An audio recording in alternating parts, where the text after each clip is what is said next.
আলাইকুম। শেফাস কুকে সবাইকে স্বাগতম। আশা করি সবাই ভালো আছেন।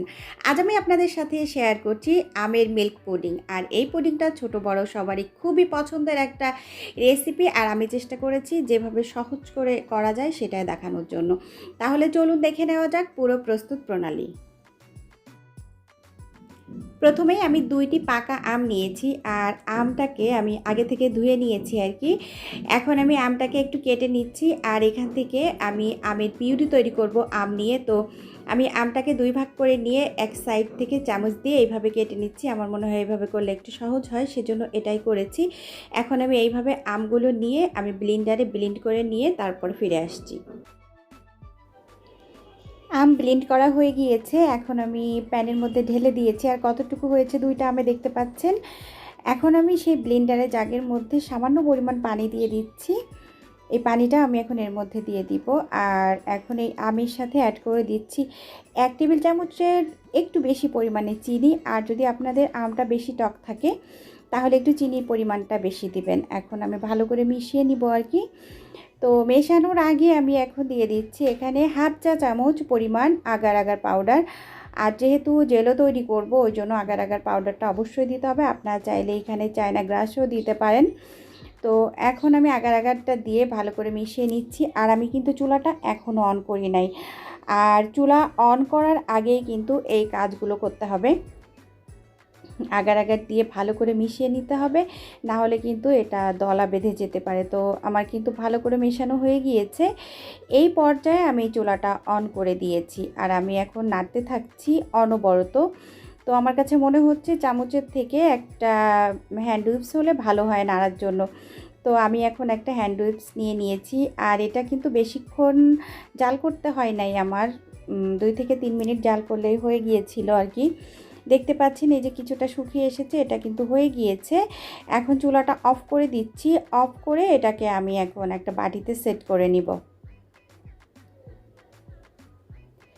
তো এখন একটা বাটি নিয়ে নিয়েছি চারকোনা, আপনারা যে যেমন নিতে পারেন আর কি। তো এটা এখন আমি সেট করে নিচ্ছি, এটা ঢেলে দিচ্ছি, দিয়ে এটাকে আমি একটু ঝাঁকিয়ে নিব। যদি ভিতরে কোনো বাবলস থাকে তাহলে সেটা মেল্ট হয়ে যাবে।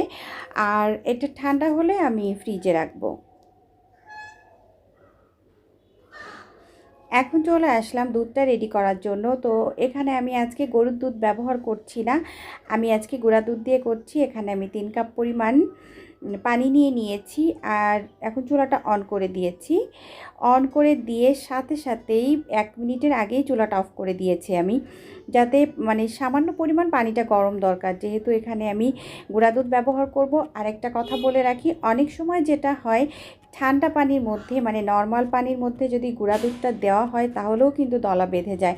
তো এক একটা ব্র্যান্ডের দুধের আর কি এক এক রকম নিয়ম, জানি না। তো ওই জন্য আমি কিন্তু একটু গরম করে নিয়েছি যাতে দুধটা ভালো করে মেল্ট হয়ে যায়। তো আমি 1 কাপ পরিমাণ দুধ দিয়েছি আর কি, গুঁড়া দুধ। এখন ভালো করে মিশিয়ে নিচ্ছি। আর এই পর্যায়ে আমি এখনও চুলাটা অন করি নাই। তো ভালো করে মিশিয়ে নিয়ে পরে আমি চুলাটা অন করব। আর এখন আমি এর সাথে অ্যাড করে দিব হচ্ছে আগার আগার পাউডার। তো আমি এখানে 2 চা চামচ আগার আগার পাউডার নিয়ে নিয়েছি। এখন এখান থেকে একটু দুধ উঠিয়ে এটাকে আমি একটু গুলিয়ে নিচ্ছি, কারণ ছোট জায়গায় গোলালে যেটা হয় এটা মানে গোলাতে কম সময় লাগে। আর যদি বড় জায়গায় দিয়ে গোলানো হয় তাহলে কিন্তু ঠিকমতো মিশতে চায় না। ওই জন্য কিন্তু আমি এটা করেছি। আপনারা চাইলে এইভাবেও আলাদা করে মিশিয়ে করতে পারেন বা একসাথে দিয়েও করতে পারেন। একসাথে দিয়ে করলে আসলে একটু মেশাতে সময় লাগে বেশি আর কি। তো এটা মেশানো হয়ে গিয়েছে, এখন আমি দুধের মধ্যে ঢেলে দিচ্ছি, দিয়ে চুলাটা অন করে দিব। আর অবশ্যই এটা দেওয়ার পরে ভালো করে মেশাতে হবে আর অনবরত নাড়তে হবে, কারণ যেহেতু আগার আগার মানেই কিন্তু জমাট বেঁধে যায়। তো ওই জন্য আমি ভালো করে নাড়ছি। আর এই পর্যায়ে আমি দিয়ে দিচ্ছি হাফ কাপ পরিমাণ চিনি। আর আপনারা আপনাদের স্বাদ অনুযায়ী মিষ্টিটা ব্যবহার করবেন, আমি আমার পছন্দ মতো দিয়েছি। এখন ভালো করে নাড়তে থাকবো। আর এখানে আমি 3 মিনিটের মতো এটা আর কি রান্না করেছি, কারণ যেহেতু এর মধ্যে আগার আগার দেওয়া আছে এত জাল করার কিন্তু প্রয়োজন নাই। আর আমি যতটুকু আগার আগার দিয়েছি 2 চা চামচ, মানে কিন্তু একেবারে উঁচু উঁচু না, নিচু নিচু 2 চা চামচ। তো এতটুকুই দিবেন, না হলে বেশি দিলে কিন্তু আপনার পুডিংটা বেশি হার্ডি হয়ে যাবে, ভালো লাগবে না খেতে। তো চুলাটা অফ করে দিচ্ছি আমি।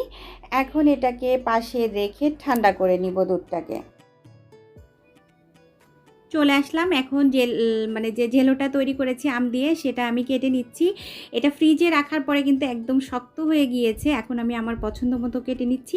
আপনারা আপনাদের পছন্দ অনুযায়ী কেটে নেবেন। আর আমি পুডিংটা বসানোর জন্য একটা লম্বা বাটি নিয়েছি। আপনারা আপনাদের পছন্দ অনুযায়ী যে যেমন বাটিতে সেট করতে চান সেটাই নেবেন, কোনো সমস্যা নেই।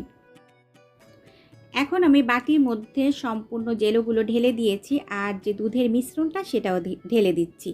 তো এই পর্যায়ে এখন আমি একটা চামচ দিয়ে এটাকে নেড়েচেড়ে একটু উল্টে পাল্টে দিব যাতে জেলোগুলা চারিপাশে পড়তে পারে। তারপর আমি এটা যে করব এটা ঠান্ডা হলে ফ্রিজে রাখবো।